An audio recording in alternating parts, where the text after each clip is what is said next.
Les images tournent en boucle et l'angoisse monte. Méga-feux, inondations éclairs, dômes de chaleur, le climat ne change pas seulement, il devient extrême. La science sait nous dire que la planète se réchauffe, mais sait-elle nous dire où et quand la prochaine catastrophe va frapper?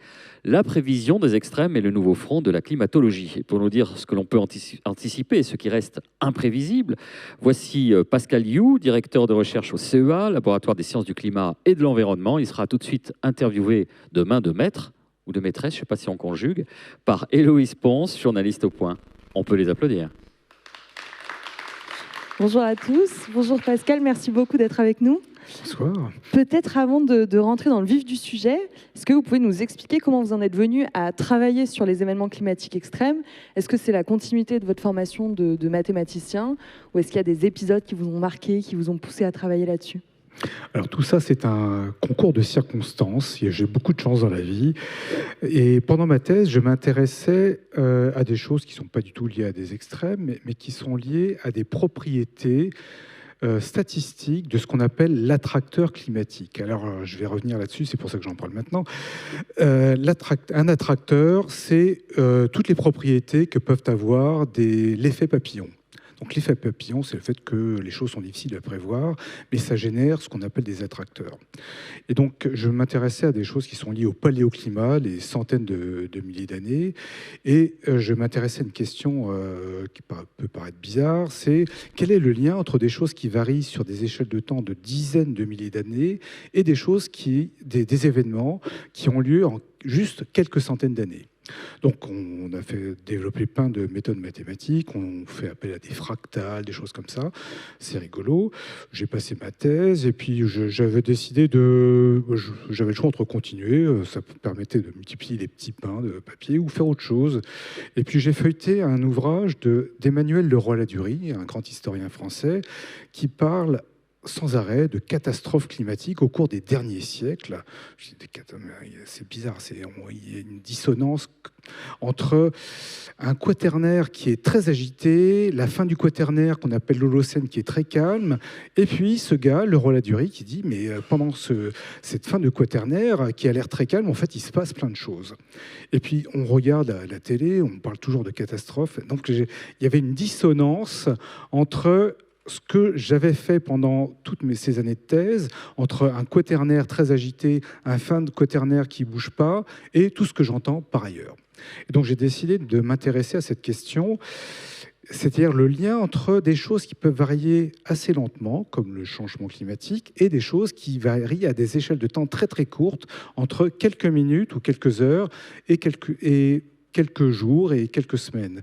Donc dans tous les cas, en fait, on exploitait des propriétés de l'effet papillon, les attracteurs, sauf qu'on regardait des échelles de temps différentes. Et puis la canicule de 2003 est arrivée, et là, on s'est posé plein de questions. Comment est-ce que c'est possible qu'un truc qui soit aussi grand arrive, alors que pourquoi c'est arrivé en 2003, pas en 2002, parce que les conditions climatiques étaient à peu près les mêmes. Voilà, donc plein de questions. Et puis, il y a eu la conjonction de plein d'autres choses. Alors, ça a été des rencontres avec des gens. Donc, j'ai beaucoup travaillé avec Jean Jouzel pendant ma thèse, donc, qui était là cet après-midi. Et mon autre maître, c'était Michael Gill, qui était qui était à l'époque à UCLA en Californie, qui est maintenant à l'école normale, et qui était un très grand mathématicien pour les sciences du climat et qui m'a appris beaucoup de choses, en particulier tout ce qui est lié aux attracteurs climatiques. Donc, un coup de chance, le travail avec Jean Jouzel, Michael Gill, une formation en mathématiques, et puis ces coups de tonnerre qui ont été les tempêtes de 99 et la canicule de 2003 qui m'ont décidé que ça valait le coup de regarder ces événements très extrêmes et d'essayer d'en comprendre la substantifique moelle et voir la relation avec des choses qui varient beaucoup plus lentement. Et alors justement, jusqu'à quel point aujourd'hui la science, vos travaux, peuvent-ils prédire ou en tout cas anticiper un événement climatique extrême avant qu'il ne se produise ? Alors là aussi, on a prononcé deux mots qui sont prévoir et anticiper. Et la distinction est cruciale. C'est la distinction qui existe entre les notions de météorologie et de climatologie. En météorologie, on cherche à prévoir. En climatologie, on cherche à anticiper. Alors prévoir, c'est dire si demain, il y aura un orage à telle heure au-dessus du Paris-Saclay Summit. Anticiper, c'est savoir si dans 20 ans, les orages qui pourraient toucher le plateau de Saclay seront plus intenses, moins intenses, plus fréquents, moins fréquents. Donc, dans tous les cas, on s'intéresse aux orages, mais on s'intéresse à des propriétés un peu différentes. Mais dans les deux cas, cet effet papillon, en fait, est crucial. Et on va exploiter des propriétés mathématiques de l'effet papillon. Donc, anticiper, c'est aussi s'intéresser à tout ce qui est possible. Ça ne va pas forcément arriver, mais c'est possible. Alors justement, pour travailler sur ces questions-là, vous avez développé une méthode qui s'appelle donc la méthode des analogues de circulation. Est-ce que vous pouvez nous expliquer concrètement ce que c'est? Alors, les analogues de circulation, ça c'est une partie technique de mon travail, c'est directement issu de ce fameux effet papillon. Donc, nous sommes le 18 février de 2026. Je vais m'intéresser à toutes les situations de pression météorologique qui ont touché l'Europe ou l'Atlantique Nord dans le passé et qui ressemblent à celles qui nous touchent aujourd'hui. Et comme ça s'est passé dans le passé, je sais ce qui s'est passé le lendemain. Et donc les analogues, ça consiste à regarder ce qui s'est passé avant, qui ressemble à ce qui se passe aujourd'hui, et de regarder si, à la même condition météorologique, il pleuvait ou non, il faisait chaud ou non. Donc c'est le principe général. Et donc tout est basé sur un principe physique de la relation entre des grandeurs comme la température ou la précipitation à une échelle locale et la météorologie à grande échelle. Donc ça c'est un principe physique, on peut écrire les équations pour ça. Et les analogues, c'est une manière pragmatique et heuristique d'émuler cette équation physique. Super. Et vous m'avez aussi dit, quand on préparait cet entretien, que ça permet aussi de rejouer des événements qui se sont parfois jamais produits ou se produiront peut-être jamais. J'imagine que ça soulève une série de défis mathématiques quand on travaille sur ce genre d'objet. Tout à fait. Donc le défi mathématique, c'est toujours l'effet papillon. Alors savoir rejouer avec des analogues, en fait, c'est exactement ce qu'on fait avec de l'intelligence artificielle générative. L'intelligence artificielle générative fonctionne comme les analogues, de manière plus sophistiquée. Les analogues, c'est le degré zéro de l'intelligence artificielle générative. Donc on est le 18 février de 2026. Je regarde des conditions qui ressemblent à celles d'aujourd'hui dans le passé. Je sais comment elles évoluent, mais je peux avoir plusieurs situations qui ressemblent à celle-ci. Et donc, je vais faire des simulations aléatoires, choisir au hasard des situations qui ressemblent à celle-ci pour voir comment on progresse dans le temps. Donc, si on fait ça, et qu'on va s'intéresser, par exemple, à une succession d'événements, on peut avoir des événements en fait qui seront globalement plus intenses que ceux qu'on verra dans les 15 prochains jours. Voilà, c'est comme ça que ça marche. C'est comme l'IA générative. Super. Je voulais aussi aborder avec vous un outil que vous avez développé, c'est Climameter, avec votre collègue David Faranda, qui délivre, vous me disiez, en une vingtaine de minutes, un diagnostic sur l'origine d'un événement climatique extrême, donc origine humaine ou due à la variabilité naturelle. Est-ce que vous pouvez m'expliquer concrètement comment fonctionne cet outil, comment il parvient à aller aussi vite? Parce que je crois qu'aujourd'hui, les études d'attribution traditionnelles sont beaucoup plus longues. Oui. Alors, quand on fait de l'attribution d'événements extrêmes, donc c'est une science ou des méthodes qui ont émergé au début du XXIe siècle, ça a été inventé par des collègues anglais très astucieux et très entreprenants du Met Office d'Oxford, qui ont cherché à simuler des modèles climatiques, le modèle climatique anglais du Met Office, des dizaines, voire des centaines de milliers de fois, avec des conditions initiales très proches, donc ils émulent l'effet papillon, et ils regardent la probabilité de se trouver dans un événement extrême en initiant leur modèle météorologique quelques jours, quelques semaines avant, avec des gaz à effet de serre et sans gaz à effet de serre. Alors ça, c'est très bien, ça permet de calculer cette différence de probabilité, mais ça coûte très très cher. Il faut simuler un modèle climatique, météorologique, qui a une résolution très fine. Ils ont trouvé un moyen de le faire, mais ça coûte très très cher. Et juste pour calculer une différence de probabilité. Donc, mais avec les analogues, on peut faire la même chose, ou soit un petit peu moins bien, mais surtout en juste quelques minutes et en utilisant très peu de données. Donc on s'est rendu compte qu'en rejoignant les analogues, dans une période passée, dans une période future, on pouvait déterminer ces changements de probabilité, et en bonus, on sait pourquoi il neige, pourquoi il pleut, pourquoi il fait chaud. Alors pour parler en exemple, pour que ça parle aussi à notre public, est-ce que vous pouvez me donner en 2 exemples concrets, grâce à l'analyse de votre outil, qui ont permis de montrer, par exemple, on pensait qu'un événement était d'origine humaine et finalement on s'est rendu compte que l'histoire est un peu plus nuancée, ou inversement d'ailleurs, pour quel phénomène on est sûr que la part de l'homme est indéniable? Oui, l'avantage de Climameter, c'est que sa souplesse et sa rapidité permettent d'être exhaustif.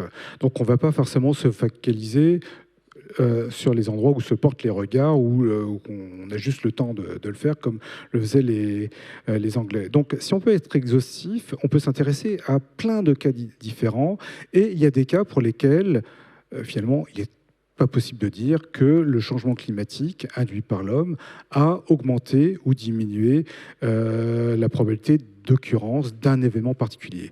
Alors, je pense en particulier aux tempêtes soit tropicales, donc les cyclones tropicaux. Il y a eu pas mal de discussions, par exemple, sur un cyclone tropical qui a touché les Philippines et l'Indonésie il y a une quinzaine d'années. Alors, des cyclones tropicaux dans le Pacifique, ou le Pacifique ou l'océan Indien, il y en a plein, il y en a une dizaine par an, et la plupart ne touchent pas terre ou ne touchent pas les îles, donc on les oublie parce qu'ils deviennent très intenses, et puis ils s'arrêtent dès que l'eau n'est plus assez chaude. Donc il y en a plein. Par contre, quand ça touche terre, eh bien ça cause plein de dégâts. Et des cyclones qui touchent terre, il n'y en a pas tant que ça, mais il suffit qu'il n'y en ait qu'un pour qu'il attire l'attention et qu'on ait l'impression que c'est lié à l'influence humaine. Donc là, on s'est rendu compte que des cyclones comme ça, il y en a plein. Il y a une probabilité assez faible pour qu'ils touchent terre, mais quand ils touchent terre, évidemment, ils causent plein de dégâts, mais ce n'est pas pour ça qu'ils sont liés au changement climatique. Oui, c'est ça. Et alors ça, on en avait parlé aussi. Je crois que vous me disiez, alors dites-moi si je me trompe, mais on avait vu l'apparition de ces cyclones tropicaux qui dégénèrent en tempêtes, qui vont sur les côtes depuis une dizaine d'années. Est-ce que le changement climatique, du coup, crée ces nouveaux événements, ou intensifie des événements qui existaient déjà? Est-ce que votre outil permet de répondre à cette question-là? Alors, cet outil en soi ne permet pas de répondre à cette question, parce qu'il faut... on est obligé d'avoir des analogues dans le passé, donc si on n'en a pas, on ne peut rien faire. Donc il peut juste dire qu'il n'y a pas d'analogue dans le passé. Quand on parle de nouveaux événements, alors l'exemple que vous venez de citer, c'est cette transition tropicale, extra-tropicale. Donc les extratropiques, c'est nos latitudes, de cyclones tropicaux. Donc les cyclones tropicaux ont des caractéristiques, un cœur chaud, ça tourne très vite, mais ils ne sont pas très gros. Et quand ils migrent vers le nord, donc avant s'ils n'ont pas touché terre, ils vont migrer vers le nord, le bassin atlantique, ils peuvent être attrapés par le jet stream. Et là, devenir autre chose, donc une tempête extratropicale, et qui peut atteindre nos côtes. Or, ce genre de phénomène, ça existait très peu au XXe siècle, et maintenant, on en voit tous les ans.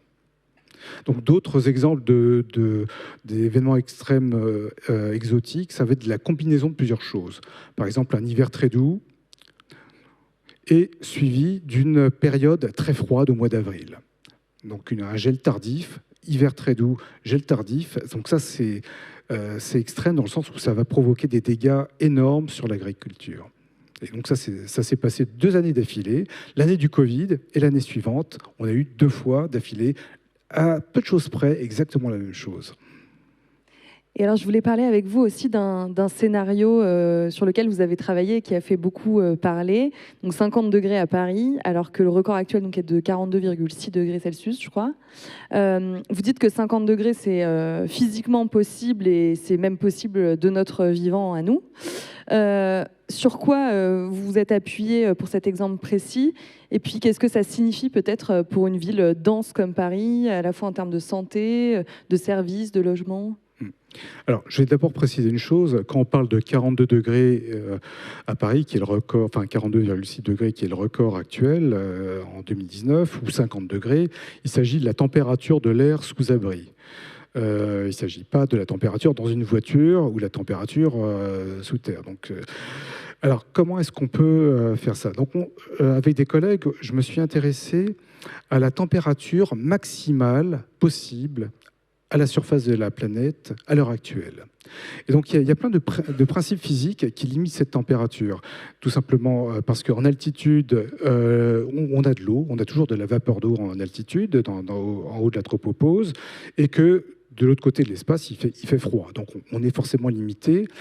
Et on a remarqué que si la température à la surface est trop élevée, en fait, ça crée une déstabilisation, donc des mouvements verticaux d'atmosphère qui vont brasser l'atmosphère. Donc, on va avoir un orage et qui va faire descendre immédiatement la température. Et donc, la limite physique de la température à l'heure actuelle à Paris, c'est autour de 53 degrés.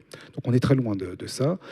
Et en fait, cette limite est très difficile à atteindre à cause de micro-fluctuations météorologiques qui empêchent finalement qu'on ait l'explosion de cette bulle thermique. Et cette bulle thermique, en fait, elle dure que 1 heure au maximum, puisqu'un orage se déclenche et la température descend. Donc 50 degrés, c'est possible, mais pas maintenant. À l'heure actuelle, c'est pas possible. À Paris, en tout cas. C'est des températures qu'on a vues en Colombie-Britannique. Donc il y a une température légèrement supérieure à celle de Paris, donc c'est un peu plus de 50 degrés nord.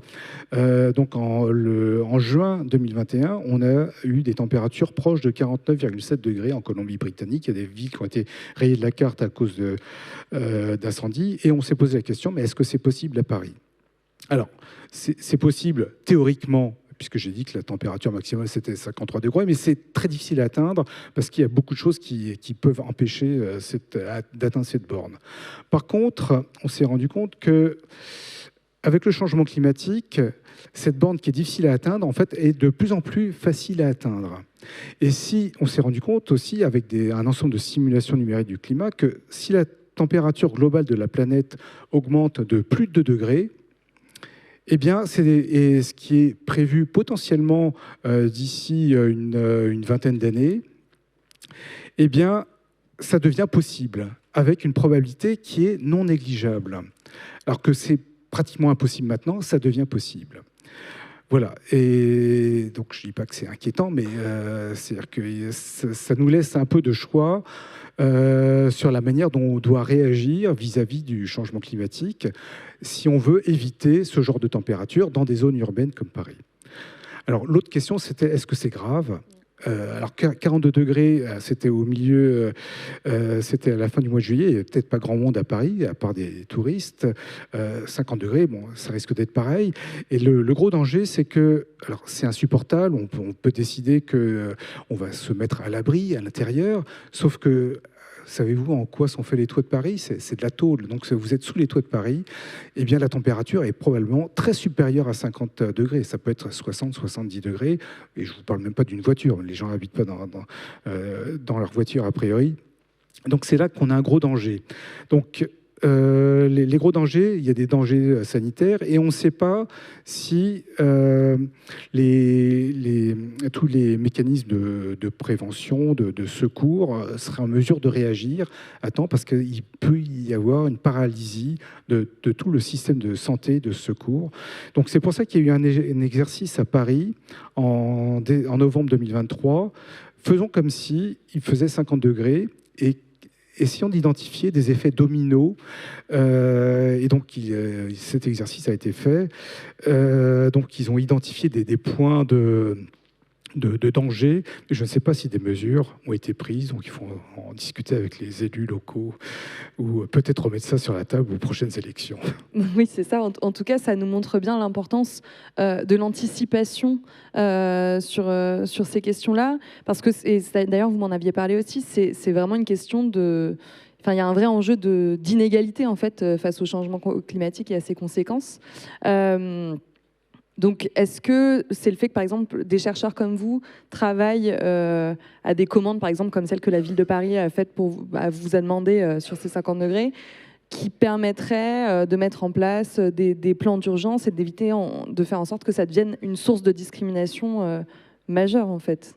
Alors, c'est une source de discrimination majeure. Si on regarde une image satellite de Paris pendant les jours les plus chauds de la canicule de 2019, on voit une différence énorme entre les quartiers populaires, qui sont très, très bétonnés, et les quartiers plus riches, où il y a de la végétation. Donc, ce qui veut dire que ça incite le décideur finalement à mettre de la végétation un peu plus dans les quartiers populaires parce qu'on a des différences de plusieurs degrés pour une canicule donnée, donc un endroit qui est dangereux, un endroit qui l'est moins, simplement parce que la végétation respire et donc contribue à une diminution de la température. Donc ça, c'est très important pour la ville, d'être capable d'anticiper ce genre de choses et se dire qu'il y a des moyens simple mais coûteux, donc, parce qu'il s'agit de faire pousser des arbres et de les maintenir en vie pour nous protéger contre ces événements qui risquent d'être inéluctables et pour lesquels les Parisiens ne sont pas responsables de la vague de chaleur. C'est une responsabilité collective à l'échelle de la planète, mais les Parisiens risquent d'en souffrir. Alors ça me permet de rebondir sur une question très concrète. C'est ce que vous me disiez, votre principale angoisse, c'est finalement davantage les mauvaises décisions politiques. Si vous deviez citer 3 décisions prioritaires à prendre en France dans les 10 ans pour éviter le désastre face à ce genre d'événements climatiques extrêmes, quelles seraient-elles ? Alors, je ne suis pas un décideur, je ne suis sur aucune liste électorale. La première décision, qui est la plus simple, qui est liée au titre de ce sommet, Choose Science, c'est que quand on touche à l'environnement, il est important de discuter avec des spécialistes.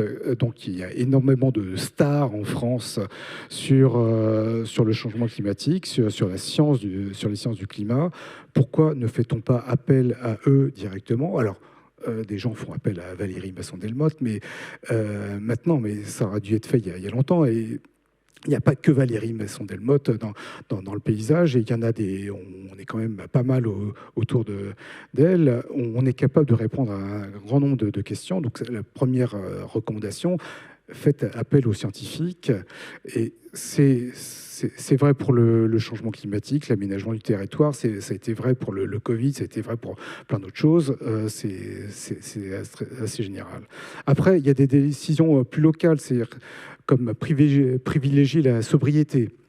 Est-ce qu'on peut vivre comme ça ? Est-ce qu'on peut changer son smartphone tous les ans ? Est-ce qu'on doit privilégier finalement l'isolation des bâtiments ? Est-ce qu'il est plus raisonnable d'utiliser un vélo qu'une voiture quand on a moyen de le faire ? Moi, je suis assez...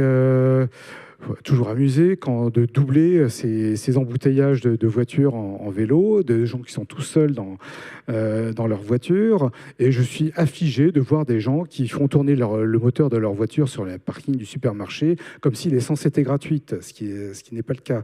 Donc il y a pas mal de mesures sans regret qu'on peut adopter même si on ne croit pas au changement climatique et qui sont bonnes pour le portefeuille, qui sont bonnes pour la santé, pour adopter la sobriété.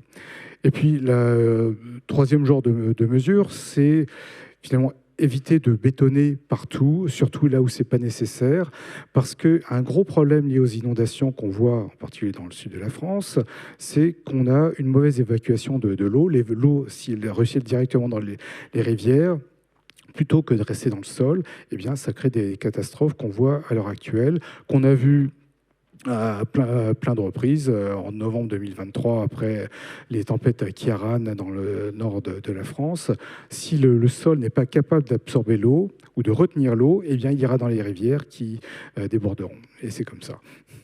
On espère que vous serez entendu. Merci beaucoup, Pascal Hioux. On vous applaudit. Merci beaucoup encore. Et on vous informe que pour poursuivre la réflexion, vous allez dédicacer votre livre. Le temps s'est-il détraqué? Il va apparaître ici, magiquement, aux éditions Bûcher-Chastel.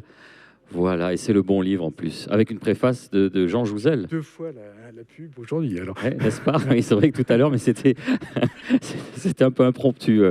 On se retrouve dans quelques instants pour notre dernière session de la journée, Observer la planète, l'IA au chevet de nos forêts. À tout de suite.